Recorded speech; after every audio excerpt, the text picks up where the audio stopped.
प्राचार्य नंद कुमारी मास्टर जी, स्कूल का संपूर्ण टीचर शिक्षिकाहरू, हाम्रो इन्जिनियर साहब हुनुहुन्छ पाङाको लगायत हाम्रो WHO का डाक्टर सुदन पन्थी, वाटर का गोविंद जी, नेपाल को मैडम हुनुहुन्छ यहाँ कहाँ जानुभयो, उहाँ पत्रकार मित्रज्यू मैंने मिठो गरी कुरा राख्नुभएको थियो। राम्रो पढाइ हुन्छ, त्यो विद्यार्थीको उज्जवल भविष्य सुनिश्चित हुन्छ भन्ने कुरामा मैले विश्वास लिएको छु। त्यसैले अघि नै डाक्टरले भनिहाल्नुभयो, यो चाहिँ एउटा राम्रो स्कुलको रूपमा गर्दा भएको छ। अब तपाईहरुले एउटा यो कीर्तिपुरमा के छ, कीर्तिपुरमा विश्वविद्यालय छ भन्छ, त्यहाँ के भन्छ भने यो बेरोजगार उत्पादन गर्ने कारखाना हो भनेर भन्छ। अर्को कीर्तिपुरमा मेरो जिन्दगीसँग जोडिएको कुरो धेरै कम थाहा हो। अघि यहाँ एउटा के सार भन्ने नानी थिए, त्यसले सोध्यो तिम्रो घर कहाँ हो, जनकपुर हो भने म पनि जनकपुरकै त्यसै छेउछाउको मान्छे, म चाहिँ खाँटी मधेसी आवाज हो। तर काठमाडौँको युवा नेवार केटाले के भन्छु भने तिमी चाहिँ नक्ली नेवार, म चाहिँ असली नेवार हो।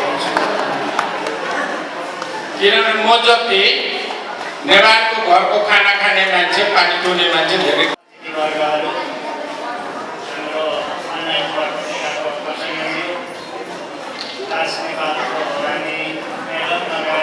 यस विद्यालयका आदरणीय सर तथा म्याडमहरू, प्यारा भाइ बहिनीहरू,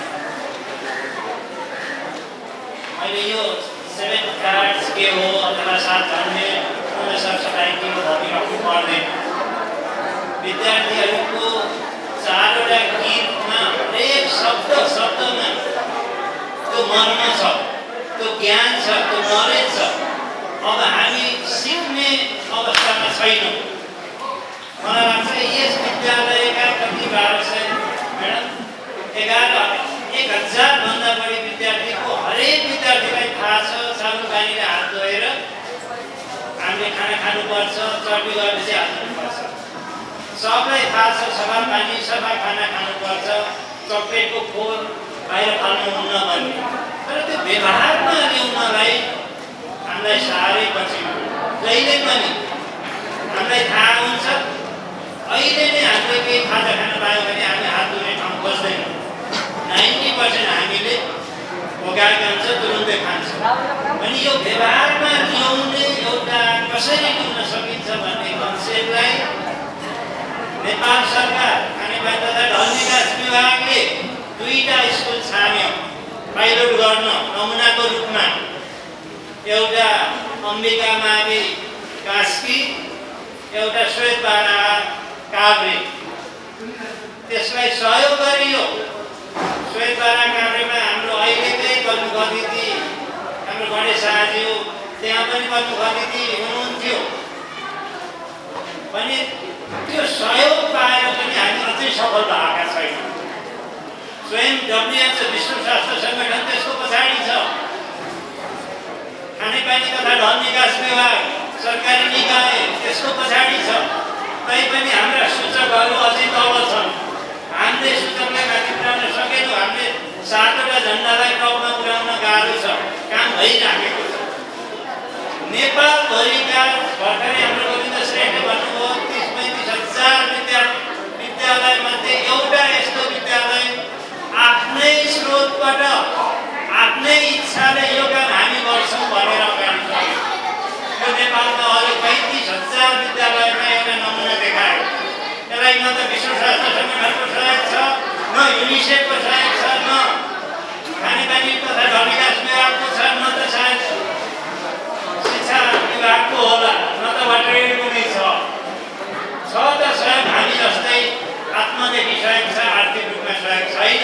तैपनि विद्यालयबाट हाम्रो नन्दा म्याडम हाम्रो नानी पुलिसले यति प्रयास गर्नुभयो कि यो स्कुललाई यो लेभलमा। मैले सुने नेपालकै कम्युनिटी विद्यालय मध्ये उत्कृष्ट विद्यालय भनेर पुरस्कृत भएको विद्यालय हो। त्यहाँसम्म भने म सबभन्दा पहिला त नेपालभरिकै उत्कृष्ट सामुदायिक विद्यालयमा पुरस्कृत भएकोमा यो विद्यालय परिवारलाई एकदमै आत्मीयदेखि बधाई दिन चाहन्छु।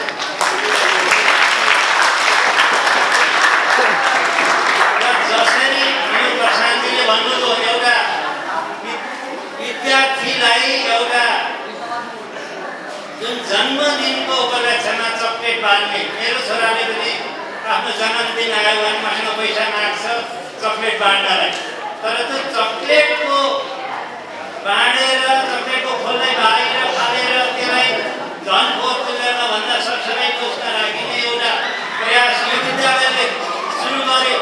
त्यसबाट के थाहा भयो भने हामीलाई जे काम गर्नलाई पनि पैसा चाहिन्छ, पैसा सहयोग छैन। अन्य एउटा उदाहरण हाम्रो जुन 5-7जना हाम्रो विद्यार्थी लगायत सर म्याडमहरू अहिले भर्खरै सम्मानित हुनुभयो, उहाँबाट थाहा भयो हामीलाई पैसा चाहियो भने पैसाको कमी हुने हुन्छ। यही हिसाबमा 1000जनाले एक वर्षमा 500 एभरेजमा 200 नै किन नहोस् भने हामीलाई एक वर्षमा 2 लाख पैसा जम्मा हुन्छ। हामीलाई यो सम्मेलन फेरि अर्को वर्ष गर्नु छ, 50,000 हाम्रो इस्टिमेट छ भने यसलाई सब कुनै समस्या छैन। तर मैले के चाहेँ भने मलाई पनि मेरो एउटा कथा आफ्नो कथा जोड्न चाहन्छु। अस्ति भर्खरै बुवाको मुख हेर्ने दिन, खुसी औँसीको दिन मेरो छोरीले पहिलो तलब, उसले जागिर खाएको पहिलो तलब स्वरूप मलाई मुख हेर्ने दिन कतैबाट मलाई केही पैसा पठाइदियो र बाबा यो हजुरले जे किन्न मन लाग्यो साथीसँग रमाइलो गर्नुहोस् भनेर पठाएको छ। मलाई त्यो पैसा कहाँ राख्नु खोजिरहेको थिएँ। मलाई अहिले लाग्यो योभन्दा राम्रो यो विद्यालय, जुन विद्यालयले आफै आफ्नो इच्छाले कुनै सङ्घ संस्थाको प्रयास बिना एउटा साथ झन्डे एउटा हवादारलाई आत्मसात गरेर यो प्रयास गर्यो। एउटा सम्मेलन मात्रै होइन कि यो त सम्मेलन तेस्रो चरण हो। यो चरणमा आइपुगेर यो लेभलको एउटा प्रयास गरेको छ, त्यसलाई समर्थन गर्दै मेरो छोरीबाट, मेरो छोरी सुकृति मन्त्रीको नामबाट मलाई मुख हेर्ने दिन दिएको रु 50,000 मैले यो विद्यालयलाई